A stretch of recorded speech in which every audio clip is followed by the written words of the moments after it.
Hello student, आज के BA education का हमने टॉपिक रखा है समाज और समुदाय का शिक्षा में योगदान। हमने 2 दिन से समाज और समुदाय के बारे में जाना है और आज हम जानेंगे कि समाज और समुदाय किस प्रकार से शिक्षा में अपना योगदान दे सकते हैं, उसमें परिवर्तन कर सकते हैं और उसके द्वारा समाज के लोगों की उन्नति में सहयोग प्रदान कर सकते हैं।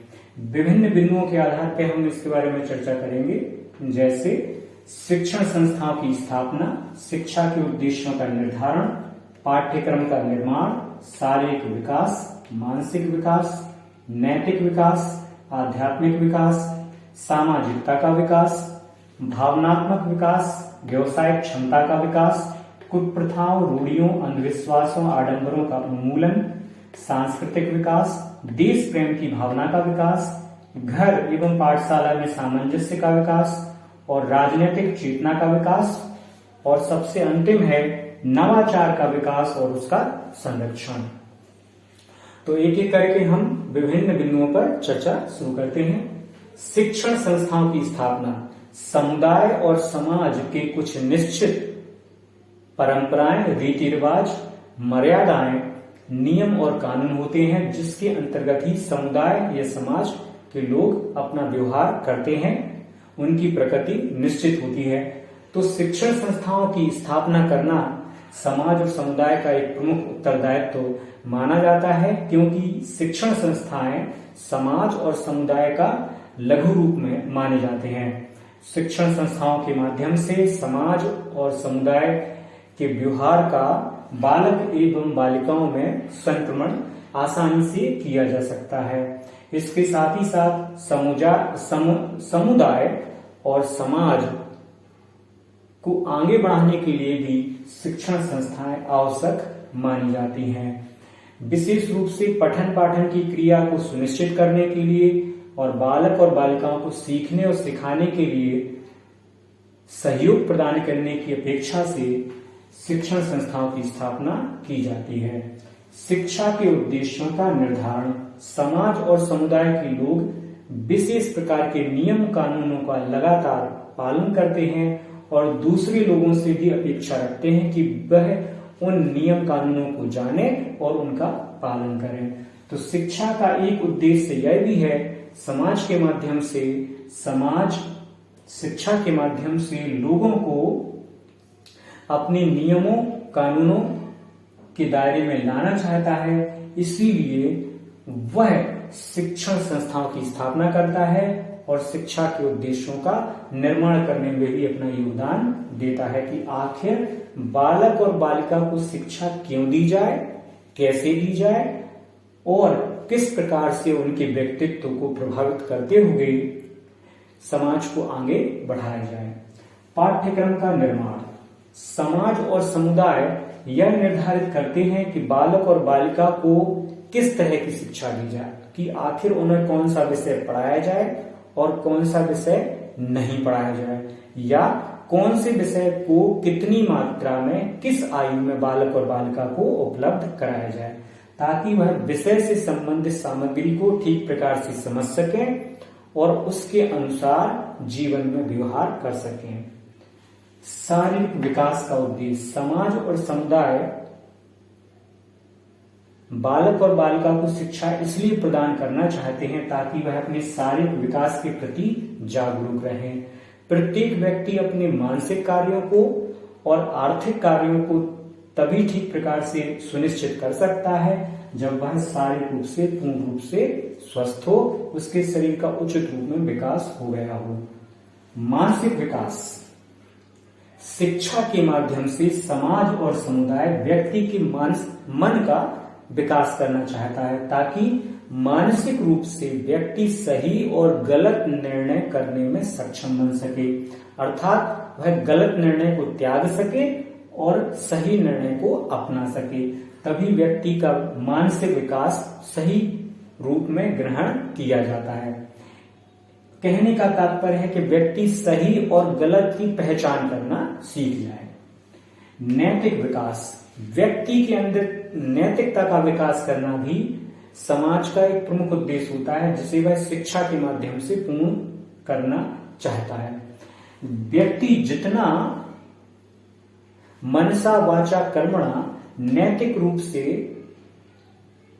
विकसित होगा, वह दूसरे व्यक्तियों के साथ भी नैतिकता का आचरण प्रदर्शित करेगा। वह किसी भी व्यक्ति का शारीरिक रूप से, मानसिक रूप से या आर्थिक रूप से शोषण नहीं करेगा और ना ही वह स्वयं का कभी भी शारीरिक, मानसिक या आर्थिक रूप से शोषण होने देगा। वह अपने अधिकारों और कर्तव्यों के प्रति हमेशा जागरूक रहेगा और वह दूसरों से भी यह अपेक्षा रखेगा कि वह भी अपने अधिकारों और कर्तव्यों के प्रति जागरूक बने रहें। आध्यात्मिक विकास। विभिन्न प्रकार के संप्रदायों के कुछ निश्चित आध्यात्मिक व्यवहार होते हैं, उनसे संबंधित सामग्री होती है जिसका आदान प्रदान शिक्षा के माध्यम से समाज एक समुदाय से दूसरे समुदाय के बीच में और एक समाज से दूसरे समाज के बीच में करना चाहता है। तो समाज और समुदाय का एक प्रमुख उद्देश्य आध्यात्मिक विकास का उद्देश्य भी होता है। सामाजिकता का विकास। व्यक्ति दूसरे संप्रदाय की विविधताओं को समग्र रूप से अपनाए और उनके प्रति कोई गलत भावना ना रखे, इसके लिए भी शिक्षा को आवश्यक माना गया है ताकि व्यक्ति में सामाजिकता का विकास उचित रूप से हो जाए। भावनात्मक संवेगात्मक विकास। व्यक्ति को विभिन्न प्रकार के संवेग समय समय पर प्रभावित करते हैं या उसके कार्यों को प्रभावित करते हैं। इसलिए शिक्षा के माध्यम से समाज व्यक्ति के संवेगों को, उसकी भावनाओं को, उसके रसों को नियंत्रित करना चाहता है ताकि समाज उनसे कुछ लाभ प्राप्त कर सके और व्यक्ति के संवेगों या भावनाओं से समाज या समुदाय की कोई हानि ना होने पाए। व्यवसायिक क्षमता का विकास। समाज या समुदाय शिक्षा के माध्यम से व्यक्ति का व्यवसायिक क्षमता का विकास करने का उद्देश्य रखता है ताकि व्यक्ति आत्मनिर्भर बन जाए। वह किसी भी कार्य के लिए, चाहे वह शारीरिक कार्य हो, चाहे वह मानसिक कार्य हो, चाहे वह आर्थिक कार्य हो, दूसरे व्यक्ति पर आश्रित ना रहे, अर्थात वह आत्मनिर्भर बने। वह धन को स्वयं कमाए और दूसरों को काम दे। वह ऐसा बने कि वह मालिक की स्थिति में हो, वह अपना मालिक स्वयं बन सके। वह दूसरों के लिए पास काम मांगने ना जाए, बल्कि वह इस प्रकार से बने कि दूसरों को काम दे सके। वो धन के लिए किसी भी प्रकार से दूसरों पर निर्भर ना रहे।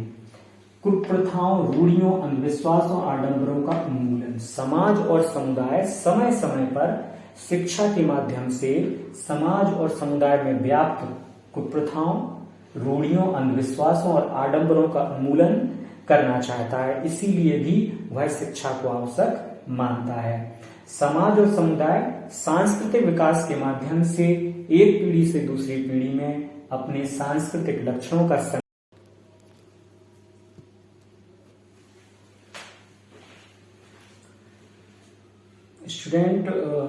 सांस्कृतिक विकास के माध्यम से समाज और समुदाय शिक्षा में अपना योगदान देता है। समाज में विभिन्न समुदाय के लोग रहते हैं और प्रत्येक समुदाय की एक निश्चित सांस्कृतिक लक्षण और पहचान होती है।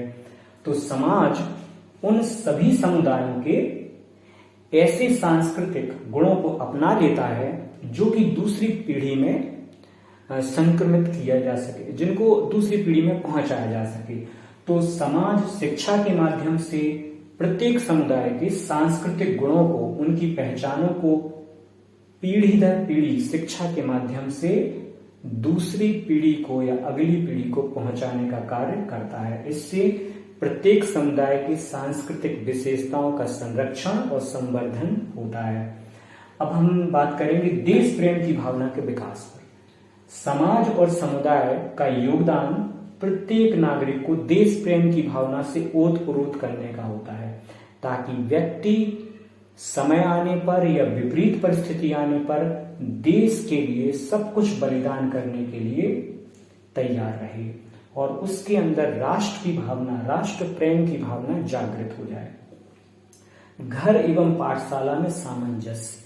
आज के समय में प्रत्येक बालक और बालिका अत्यधिक पाठ्यक्रम और जिसे कहें बस्ते के बोझ के तले दबे चले जा रहे हैं।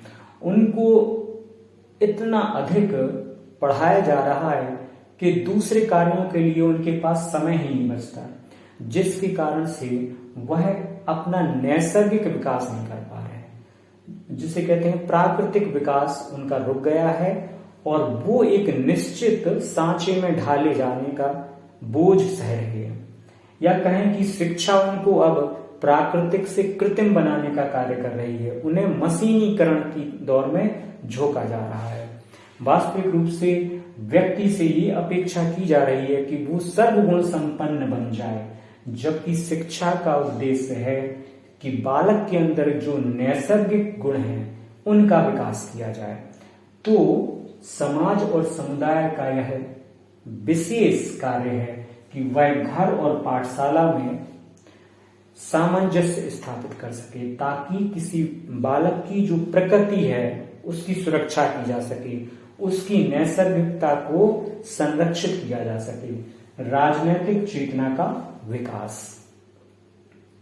प्रत्येक बालक और बालिका में राजनीतिक चेतना का होना आवश्यक है। आज के समय में जो भी समाज या समुदाय उन्नति के पथ पर अग्रसर होना चाहता है, वह यह चाहता है कि प्रत्येक बालक और बालिका जो उससे संबंधित है राजनीतिक रूप से सक्रिय हो।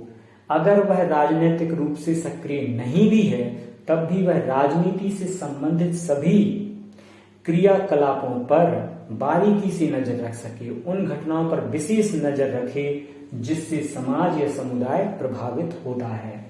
नवाचार का विकास एवं संरक्षण। समाज और समुदाय का शिक्षा में योगदान की बात जब हम करते हैं तो नवाचार का विकास एक प्रमुख बिंदु है जिस पर चर्चा होनी आवश्यक है। वही समाज और वही समुदाय आगे बढ़ता है, उसी का सर्वांगीण विकास होता है जो नवाचार के विकास में योगदान देता है और उनका संरक्षण करता है। नवाचार से मतलब है ऐसे विचार जिससे कोई भी समाज या समुदाय उन्नति के पथ पर आगे बढ़ता है। हमें किसी भी विचार को जांचे परखे बिना अस्वीकार नहीं करना चाहिए, बल्कि नए विचारों को परखना चाहिए, जांचना चाहिए और फिर उनका संवर्धन और संरक्षण करने के लिए सदैव ही प्रत्येक समाज, प्रत्येक विद्यालय, प्रत्येक परिवार, प्रत्येक पाठशाला को तत्पर रहना चाहिए। तभी वास्तविक रूप से समाज और समुदाय शिक्षा में अपना योगदान दे पाएंगे। Thank you very much.